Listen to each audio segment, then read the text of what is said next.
Good morning, everyone. I'm Dr. Edward Cussatti, and welcome to Good Samaritan University's virtual classes.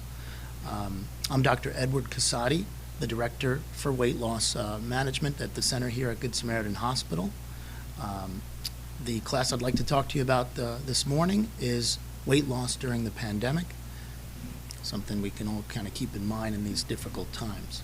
So, maintaining or losing weight during these tough times during the pandemic. What I want to talk to you about this morning is just some simple rules that you can use as kind of lifestyle changes during this time to help you navigate some of the pitfalls of maybe being home more than usual. And so let's talk about these 5 lifestyle changes I'd like you to think about. I call them lifestyle changes. I want you to approach them that way. I think it's important that you think of them that way. If you kind of think of them as just kind of a dietary change, they tend to be short term, so think of them as a lifestyle change. The first is to maintain a 3-meal-a-day diet. It may sound like a simple kind of thing, but it's very important that you really do try to maintain a 3-meal-a-day diet. The second is to minimize simple starches. Keep those to a very minimum. We'll talk about those in a minute. The third is to avoid too many foods that are liquid, blenderized, or pureed, or too much drinking and eating together. It's a habit you want to try to avoid in general, and we'll talk a little bit about why that is. The fourth is to take your time with a meal, meaning that you shouldn't try to rush through a meal. You want to be mindful of what you're eating, and to chew well. And the last is to maintain a healthy exercise regimen that works for you, whatever you find is appropriate for you and comfortable for you, with a goal of about 30 minutes a day, minimum 4 times a week. So let's talk about these lifestyle changes. I do want you to consider, once again, these changes kind of as an approach. Think of it a little bit of a different way. Consider them as changes to your lifestyle, not as a diet. As you and I both know, diets tend to fail long term. So approach these as a lifestyle change. Take them one at a time. Accept the fact that it's not necessarily going to be perfect right off the bat. Address one on a given day, address another on another day. Accept some small successes along the way, and don't beat yourself up if it's not going to be perfect right off the bat. Remember that every day is an opportunity to improve on this. And that even small gains can pay off in a big way in the long term. So consider it that way as a lifestyle change. So let's talk about them one at a time. The first rule, eat 3 meals a day. This is important for a few different reasons. When you're home and out of your usual routine, it's very easy to try to turn towards food to fill that time, to kind of make up for the difference in the routine that you're normally used to. Eating 3 meals a day is important in that it allows you to get your meals in, 3 meals throughout the day, and not turn towards snacking as a way of getting your food in. When you snack too much, it's an easy way to consume too many calories throughout the day. The other reason you don't want to do too much snacking throughout the day is because it allows you to start to use food to satisfy an emotional need, maybe against the stress that we're all going through, or maybe even just boredom or anxieties. Okay, it's easy to turn to food to satisfy those emotional needs, and you certainly don't want to do that. That's going to lead to a high calorie consumption, lead you to gain weight. Okay, so it's important, on the flip side, to never skip a meal. You don't want to skip breakfast or lunch and think that you'll make it up with dinner, or the same with dinner and maybe making it up with a larger breakfast and lunch. You want to try to keep your meals to 3 a day and eat to comfort and satisfaction. You don't want to undereat. You don't want to stop eating when you're still hungry and think, well, I need to lose weight. It's better that you eat to satisfaction and keep it to 3 meals a day, and try to avoid the habits of snacking throughout the day. The second rule, minimize simple starch consumption. When I say simple starches, I'm really referring to 5 starches in particular. The white carbs, we call them: pasta, potatoes, bread, rice, or sugars. Yes, there are some that are better than others, such as sweet potato or whole grain type breads are going to be better. Brown rice will be better than white. But as a starter, I want you to try to avoid them altogether. And over time, when you're more comfortable and happy with where you are with your weight, you can start to introduce the more complex type simple starches, let's say, such as the brown rice or the sweet potato. You want to avoid these simple starches for the simple fact that they're all made up of simple sugars.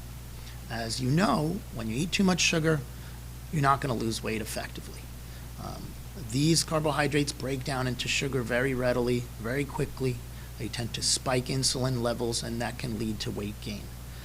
So instead of these simple carbohydrates, again, pasta, potato, bread, rice, or sugars, try to focus on the complex carbohydrates such as vegetables, salads, some fruits that have low sugar content such as berries and melons.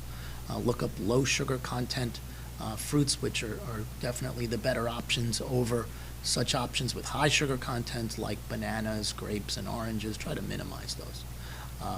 So focus on the good carbohydrates, minimize the bad ones, so that you don't risk those sugar and insulin spikes that are going to lead towards more cravings for sugar and weight gain in the long term. Rule number 3, and this is one that's really important because it tends to be a little bit counterintuitive.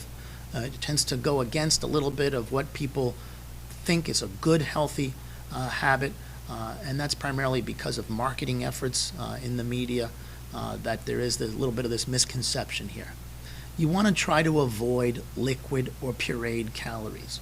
So all these commercials and ads you hear about the benefits of juicing things or pureeing your food with this particular machine or that machine is really just an effort to sell this product and has very little to do with reality in terms of the benefits of pureeing your food or liquefying your food. So this rule tells us avoid liquefying your food. Avoid eating foods that are already liquid to begin with. Avoid eating and drinking together, which kind of serves the same final purpose as having something that's already liquid. The reason for avoiding these foods is not because they may be poor calories. In other words, the shake you may be drinking may be full of very healthy calories, proteins and vitamins and minerals and other healthy things that we all need. The problem with these foods is that they're in a liquid or a pureed form.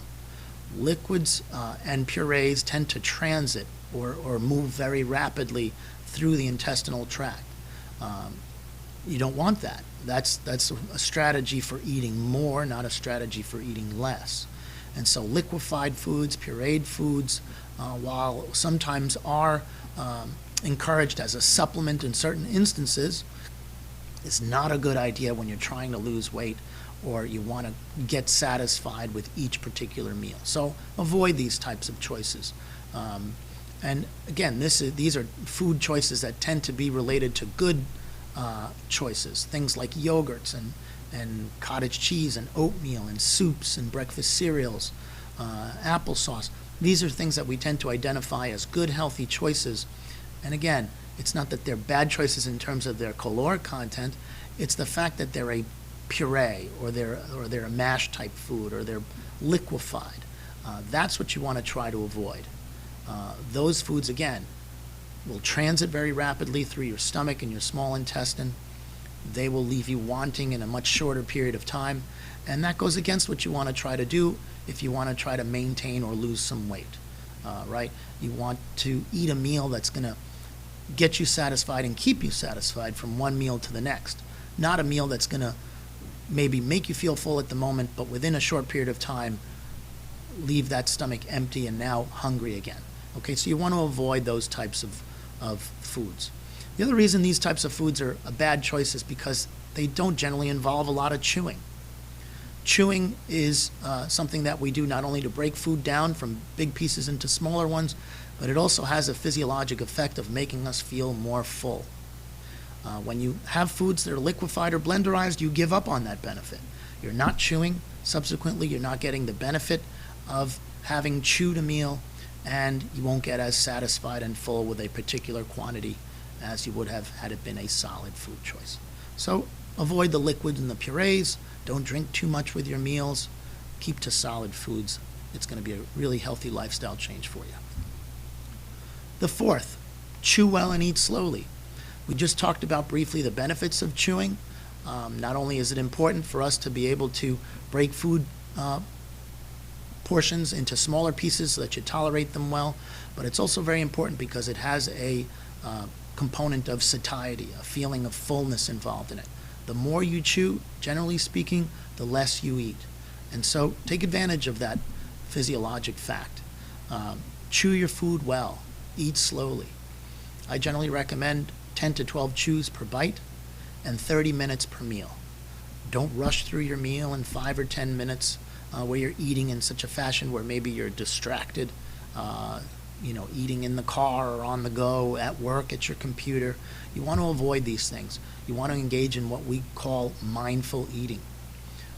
Mindful eating is a good habit, one that generally involves taking your time with a meal, enjoying that meal, chewing well, and just generally being thoughtful and mindful of what you're eating, not eating in such a way that you're distracted, again, attending to other things or driving in the car. Okay, so chewing well and eating slowly, very important.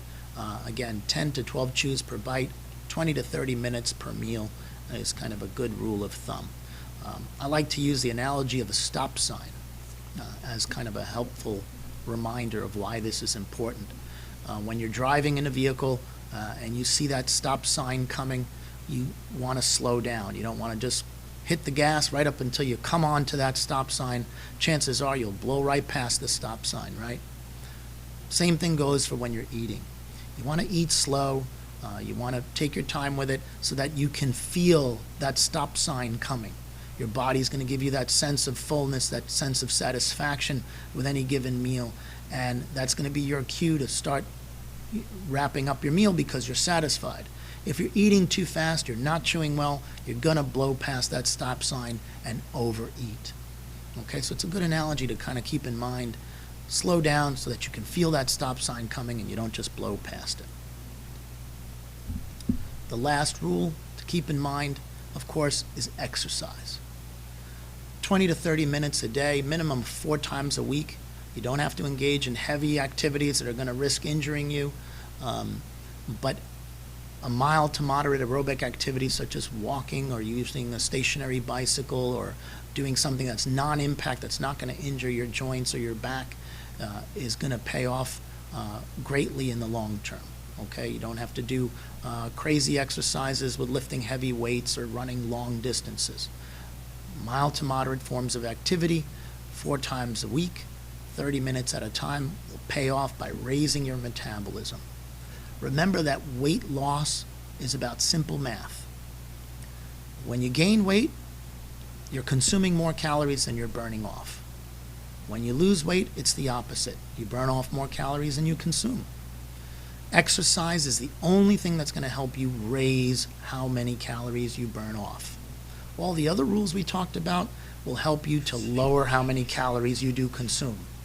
But the only thing that's going to help you to raise the calories that you burn off is exercise. So again, start slow.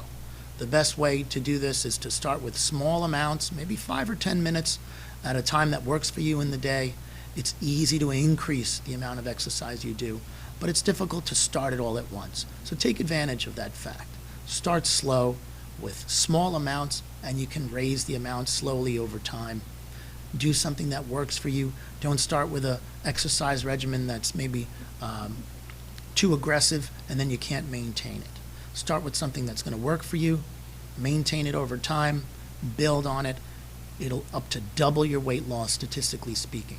So just think of it that way. If there's something you could do to double your effectiveness at something, make you twice as good at something, you would at least consider it, wouldn't you? And so exercise is really the best way that I can kind of put that to you, is going to pay off in a big way long term. So those are the 5 rules that I recommend for success at maintaining or even lowering your weight during this pandemic. They're kind of simple lifestyle changes that with a little bit of effort will pay off in a big time. Thank you very much. I hope this helps you. Please tune in to these classes and others, and to our weight loss program at GoodSamBariatricSurgery.org. That's GoodSamBariatricSurgery.org. Thank you very much, and stay healthy.